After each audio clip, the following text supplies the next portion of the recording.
Welcome and good morning to everyone. The focus of this video is on the dangers to which people in their youth are particularly vulnerable, and therefore the need while we are young to be particularly vigilant about such dangers in order to be able to take sensible and wholesome care of oneself.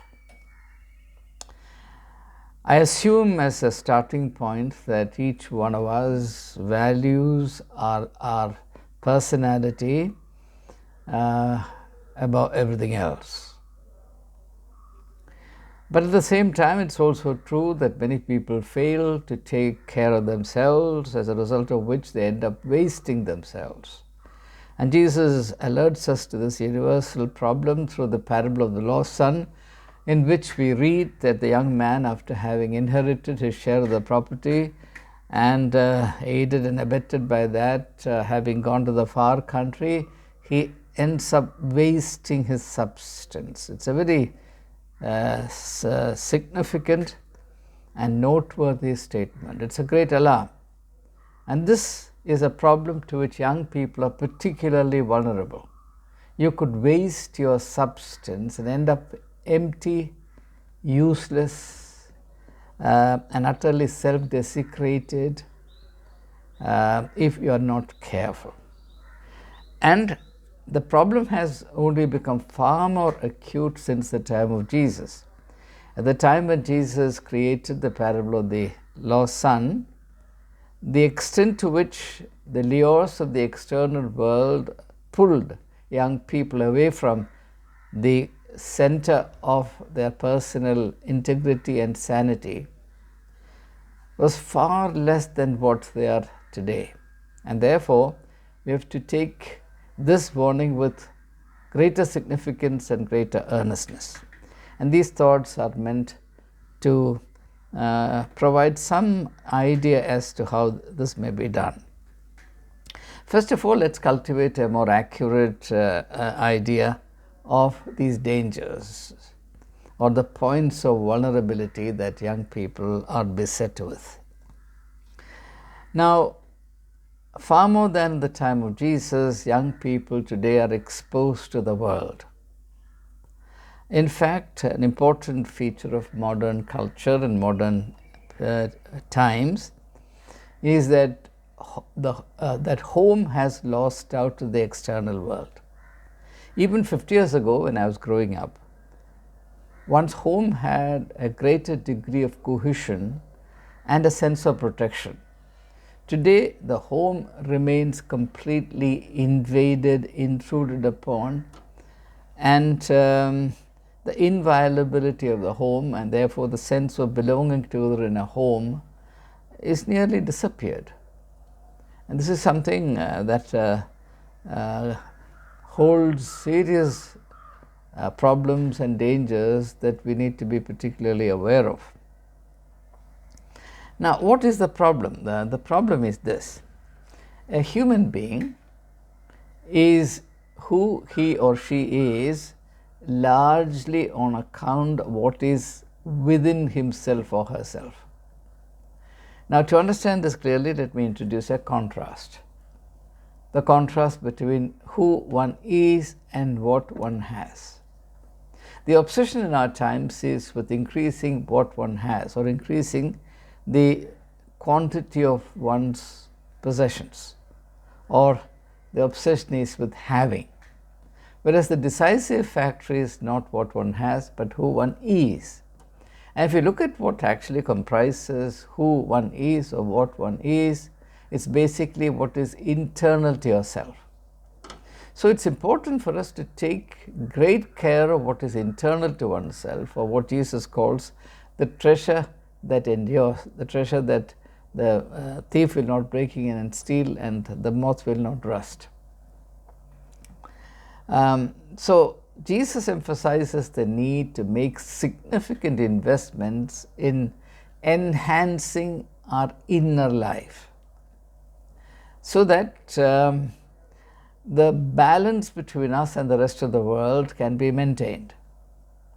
As I said a short while ago, the pressures and pulls on us as we live in the present age are far greater than what they were at the time of Jesus, what they were even 50 years ago. Therefore, we need to pay particular attention to strengthening our inner life and enriching our inner life. Unless and until we strengthen our inner core and the cohesion of our inner life, we'll become vulnerable to the pressures of the external world. The equilibrium of our personality will be lost and we'll end up completely destroyed, sucked up and left dry without any substance. So, the most sacred duty a person owes to himself and to his Maker is the duty to take intelligent, informed and spiritually sensible care of himself. Of course, to be able to do that, one has to have a proper understanding of oneself. If one thinks of oneself only as a consumer, and one equates oneself with one's own stomach and nothing more, then there is a serious problem. I'm not talking about such people, because to such people I have very little to offer. I'm addressing these thoughts to people who are aware of the fact that there is something very precious about themselves, even if they do not know clearly what its ingredients really are, and therefore how they may take the best possible care of themselves. To me, it's of great significance, especially for young people, to remember that statement in the book of Genesis where the uniqueness of the human species is so beautifully expressed in saying that human beings, unlike all other forms of life, are created in the image and likeness of God. Now that's a statement of value, that's a statement of worth. So that the worth that every human being has must be understood with reference to this, or in the light of this. There is something divine in each one of us. Every human being is an expression of a small spark of the divine. And that is how I understand even the uniqueness of individuals. God being a cosmic and all-embracing phenomenon, all-embracing entity, the fullness of Godhead cannot be expressed through any individual, except perhaps Jesus Christ, who, as St. Paul says in his letter to Colossians, expressed the fullness of Godhead. But other than that, each one of us is an expression of one particular ray of the cosmic light that God is. And that particular ray is not a repetition of all other rays, like the ray of the sun or rays of the sun, but the rays of the personality of God are unique in the sense that each ray is different from the other, but all rays together constitute the same God. And therefore, my personality is not like your personality. Your personality will not be like the personality of your own brother or your own sister. So that uniqueness of human personality or individuality in the positive sense of the word is something to which I attach a great deal of value and significance. And therefore, I think and I firmly believe that it's my duty before my Maker to respect that uniqueness and to understand the hidden purpose behind it, and then to be able to take care of it till the very end. Now, one of the problems in living in our times, we are living in the century of the public, the century of the massified man, that is, man only as an item in a mass, a man as a public phenomenon who has no inner life, the empty man, or as T.S. Eliot says, the stuffed man, right? The hollow man, the stuffed man, the hollow man. All appearance and no core inside. Now, the problem in living like this is that one remains perpetually alienated from oneself, and that's a tragedy.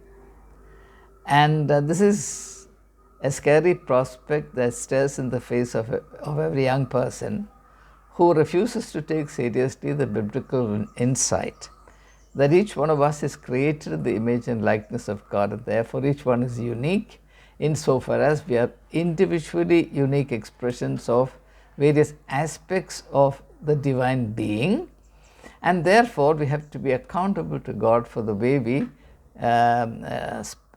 live and the way we invest God-given talents, opportunities, resources, etc. And particularly important to do so when we are young, because that's the time when we are most likely to go astray, most likely to be pulled far away from the core of our being by the pressures and pulls of the world. And therefore, the best we can do ourselves, and this is all I can offer to young people, the best you can do for yourself, and what I'm going to say are things that I tried out with great profit in my own life, and therefore I have great confidence in sharing these thoughts with you. The best thing we can do for our souls is to do what Jesus did. And therefore, let's ask the question, how did Jesus take care of himself? First of all, Jesus had a clear, strong, and unwavering sense of purpose in his life. And that purpose was not confined to the material aspects or the physical aspects of the world. That sense of purpose was more focused on something beyond the reaches of the material world, which is then referred to in religious language as the will of his Father in heaven. So, an important thing, a guiding light that we must hold dear to us and cling on to all our time, all our life, is the conviction that God has a very special purpose in creating us and placing us where we are. God has a very clear and precious purpose in making us the kind of unique individuals we are. And unless and until we live in a manner that respects the divine intention, which holds the secret of our life, or the key to the truth of our being, we cannot do justice to ourselves. So Jesus had a tremendous inner strength, the strength of being in alignment with the will of God, the strength of being unwaveringly faithful to that relationship, which maintained him intact in the midst of the pressures and pulls, which were indeed very great in his days as well, and particularly because of the profundity of the mission that he took upon himself. The second thing that we find in Jesus Christ is something that's related to this. He therefore did not allow anything that was incompatible with or which was at variance with this particular core of his life to enter into his being. Jesus was very uncompromising in this respect. He did not, for example, allow the time-old customs and practices of the Judaic religion, the religious baggage of the religious priesthood of Jews to enter into his life. They did not exist for him. He did not pay lip service to the religious hierarchy, which was perhaps a common thing to do in those days. He did not run after the material goals that matter to other people. He did not dabble with politics and the games that people play in that particular field. He doesn't seem to have had much of a social life. So the social distractions were completely outside the framework of his consciousness and framework of his choices, and so on and so forth. He stayed focused, as a result of which nothing from the external world, which was superfluous to his central pursuit, the very purpose of his life, intruded into his inner being and corrupted it. So he preserved himself absolutely intact, inviolable. In other words, he preserved the purity of his being. So I've so far introduced two words, purpose and purity. And I said that they are related. And these two can be two great sources of strength for young people. Decide or wait upon the Lord and derive from that process a clear sense of purpose in your life. And it's not too difficult to find out. But unfortunately, what happens is that by virtue of the training and formations that we receive in the process of growing up in this world, which are largely a materialistic, worldly conditioning, most people, in fact an overwhelming majority of young people, believe that the purpose of their life is to succeed in this world, to make it rich and to make it big in terms of worldly ideas and acquisitions.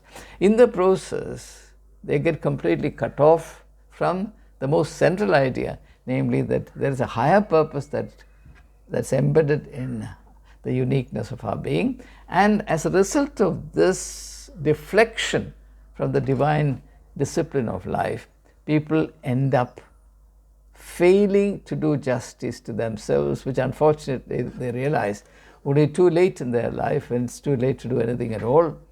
And that's the reason why a great thinker like Hegel says that human beings are like owls. They open their eyes only after the sun goes down.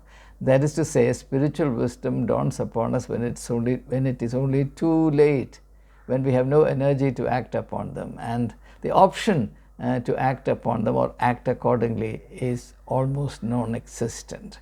That fills us with a sense of burden, pardon me, burden of remorse, which is entirely futile, and we are consigned to live thereafter with a sense of irreversible hopelessness. And I sincerely hope and pray that that would not be the sad destiny awaiting any one of you, and that you may have greater wisdom in living your life.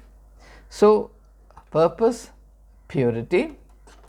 The third thing that I find in Jesus is his discipline of silence. I don't know if this has occurred to you. Many people think of Jesus in terms of his words. Yes, his words were profound, life-changing, sometimes poetic, sometimes very profound, very often astounding, words that rippled with spiritual authority, incomparable, all that's fine. But I associate Jesus more with silence. And I am inclined to believe that his words had tremendous and unrivaled power precisely because of the power of silence. Remember, for instance, how he began his public ministry. Before he launched out, he went into the wilderness and spent 40 days and 40 nights all by himself, fasting and praying. Jesus was perfecting the art of silence. But the idea of silence is not merely the absence of sound or decibels. The idea of silence is being intimate with God. That silence is not an absence but a powerful presence. It is the presence of godly wisdom which is beyond all human language. That's the kind of strength, silence which ripples with power. That's the silence which I associate with the power of Jesus' personality. Now, in contrast, you have people who are very talkative, people who can't just keep their mouth shut even for 5 minutes. Compulsive talkers, all the time, talking. And because of this perpetual and chronic jabbering, they allow their energies to drain out. Most people don't realize that this empty chattering is a major energy leak. On and off, I practice silence. I'm quite happy to be all by myself, keeping quiet without uttering a word for a week, 2 weeks, 1 month. Though people associate me with public speaking, I don't blame them because that's what I've done all my life. Very few people know it. The members of my family know that my real delight is in silence. Silence is my spiritual food. And whenever I have to talk, especially this kind of social conversation, which according to the beautiful language of Jane Austen is pious mouthing of unctuous nothing. Unctuous means meaningless, substanceless. Pious mouthing of courteous mouthing of unctuous nothing. It tires me out. 10 minutes of empty social conversation tires me out far more than 2 hours of meaningful public speaking or spending time with people learning together from the Gospels. So this energy leak, there are various other forms of energy leaks. I just refer to one in order to underline the fact that it's, especially when you're young, it's important to ensure that the frontiers of energy leaks are all plugged and that your energy is utilized for the right purpose, or if I may say so, your energies are sublimated towards a higher purpose. And I have to here emphasize that how you take care of yourself when you're young determines to a large extent the quality of life that will be available to you when you are old. And therefore, this is a theme of extreme importance, the true scope of which will come to light, especially when you are old. So, Jesus is a role model for taking care of our youth. The fourth thing that I want to emphasize in taking care of yourself is again something that I find so beautiful in Jesus. I associate Jesus with the godly use of his freedom. Now, all of us know that freedom is a theme of particular resonance for young people. Perhaps there is nothing else that young people desire and value more than their freedom, though many of them may not have a clear idea as to what freedom means and what freedom ought to be used for. They get excited about freedom. And very often people think that freedom is nothing but the absence of any restraint, which is not freedom but license. If you want to understand freedom in its purest and healthiest state, you have to look at Jesus. Jesus was free to attain the highest level of his perfection and also to fulfill his mission in life. That's freedom. Freedom which is without any substance, freedom which is unhinged from purpose, freedom which has no direction in which to go, no goal to attain, is a meaningless freedom, and it's like a bus ride to nowhere. You may be all dressed up, but you have nowhere to go, that kind of state. So that's not the freedom that young people should desire, though the world tempts them into believing that that's the most desirable form of freedom. Jesus' freedom was perfected in a state of obedience to his Father. That's what ensures that your freedom is purposive, and only purposive freedom is sane. Freedom exercised without any sense of purpose is insane. If you have observed a madman talking, he'll be talking incessantly, but all his words will add up to nothing. That's the talk of an insane man.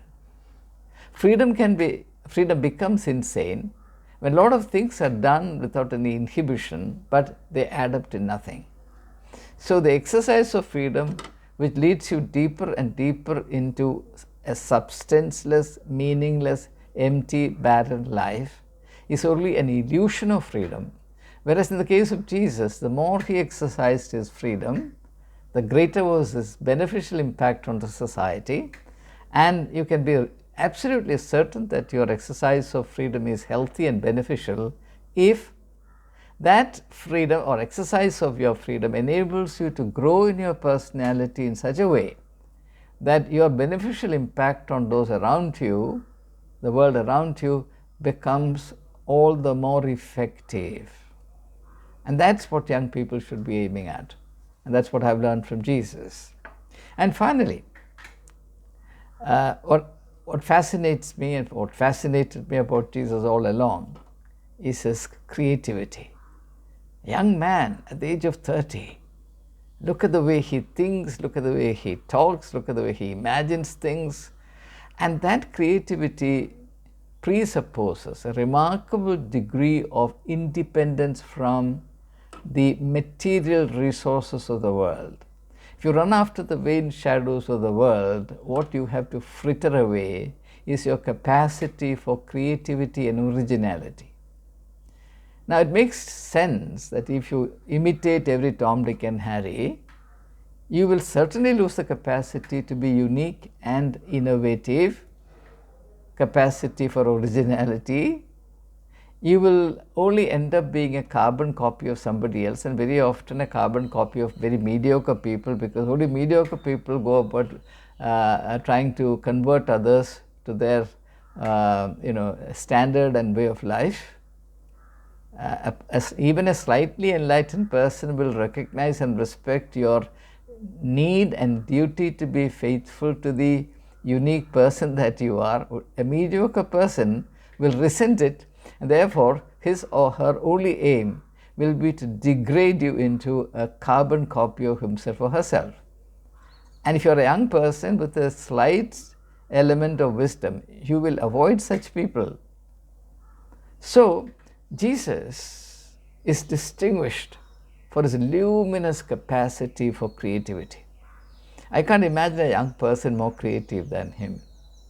And if you have that gift, by the way, creativity is an inner strength. You don't wear creativity on your skin or on your forehead. Creativity is an inner quality, an inner strength. And the more you have that inner strength, the more you succeed in exercising self-control. So one important aspect of enriching and strengthening your inner life is that controlling yourself or exercising, maintaining self-control becomes far easier than it otherwise might seem to be. And I don't have to emphasize this, that for young people in particular, it's very important to maintain self-control, as I said, in order to stop all the energy leaks, which, if not controlled, would lead them empty and without any achievement in life. So, youth is a time when taking care of oneself makes all the difference in the world lifelong, and therefore it makes good sense that we pay attention to this, and in doing so, in deriving the guidelines for carrying out this most sacred duty by oneself, there can be no better role model than Jesus of Nazareth. And I've given you a random set of 4 or 5 main observations or guidelines based on the personality of Jesus, who accomplished the ministry of salvation at the prime of his youth, 30 to 33, prime of youth. And therefore, young people can do no better than learning the basic strengths of Jesus, cultivating them for themselves. And that strength, I can assure you, will endure with you till the very end. So this is my hope and prayer for each one of you. May you have that sense of fulfillment that Jesus experienced even on the cross of Calvary when it is least expected. How did Jesus finally end his public ministry upon this earth? It is finished. Everything that I came to accomplish, I've accomplished. The one thing that you can't find anywhere near Jesus Christ is a sense of futility or failure or disappointment or remorse or anything. What a shining example of being a young person. So, 4 or 5 very simple points, and I commend them to your continued reflection and even more for your adoption and implementation.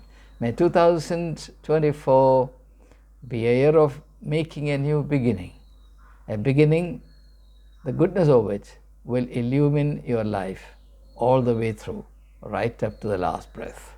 Thank you and have a great year ahead.